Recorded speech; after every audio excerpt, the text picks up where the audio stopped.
Thank you. Okuva Speaker Parliament Anita Among yategeeza nga Parliament bwesuubira okutandika okutambuza entuula zaayo okuva mu kitundu ekimu okudda mu kirala, ensonga eno ezze kubaganyizibwako ebirowoozo mu ngeri ez'enjawulo. Wiiki eno olukiiko lw'abaminisita ku ludda oluvuganya lwategeezezza nga bwe lutagenda kwetaba mu nteekateeka eno. Kubanga abantu baffe tetuyinza kubannyonnyola ne bakitegeera. Togenda munnyonnyola nti twagenze Gulu ne tusaasaanya obuwumbi 5, twagenze Embaale n'obulala 5, tugenda Embaale obulala 5, tugenda Luweero oba Masaka obulala 5. Bwe watabawo kikyuka, olukuŋŋaana olusooka lusuubira okutuula mu kibuga Gulu wakati wange ennaku z'omwezi 27, 28 nenga 3 omwezi guno. Abamu ku bantu baabuliggyo abawangaalira mu kibuga Gulu NTV betuukiridde enteekateeka eno tebakkanya nayo nga bagamba nti abantu ba wansi mu kitundu kino tebalina ngeri gye bagenda kugiganyulwamu. There's nothing like the benefit which we are going to get from the regional parliamentary sitting, apart from the few individuals who are going to benefit from the original parliament. Imagine 5 billion shillings. What will 5 billion shillings do if it was supposed to be directed into service delivery? Ebigambo by'abano bijjidde mu kiseera ng'olunaku lw'eggulo abamu ku babaka abava mu disitulikiti ezikola amambuka ga Uganda okuli abava mu Acholi, Karamoja, Lango ne West Nile bayambalidde akulira oludda oluvuganya gavumenti mu Parliament Joel Ssenyonyi nga bamunenya okuvaamu ebigambo ebitawagira ntuula zino. In this sitting, we are here to pronounce ourselves and say we are against that decision of the leader of opposition. Some of us are opposition. We don't need to post everything in this country. Not everything must be seen from the negative side.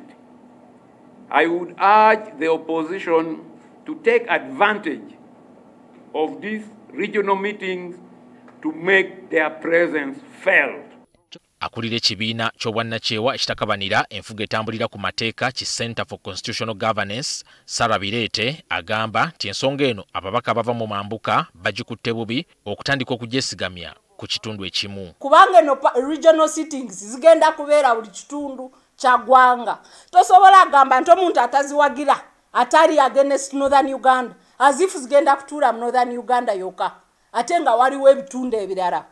Nze nkubira omulanga ababaka bano abava mu Northern Uganda bino ebintu babijjemu emotions.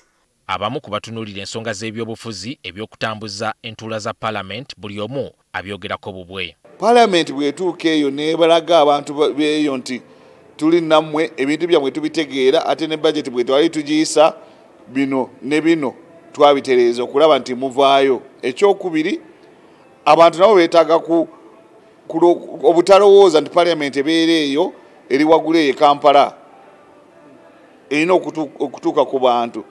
Singa Parliament yali egamba nti tugenda mu bitundu bino eby'eggwanga tukole enkungaana tuwulirize abantu oba kye tuyita public hearings, awo wandigambye nti Parliament esituse etuuse kumpi n'abantu.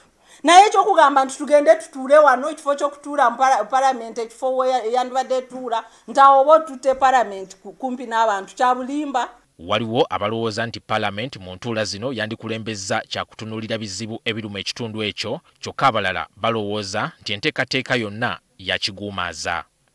Regions ezo balina okuziraga kiki Parliament kye yalaga nti etegeera bizibu byabwe ate eyambye gavumenti okulaba nti ebyo ebizibu bikoleddwako.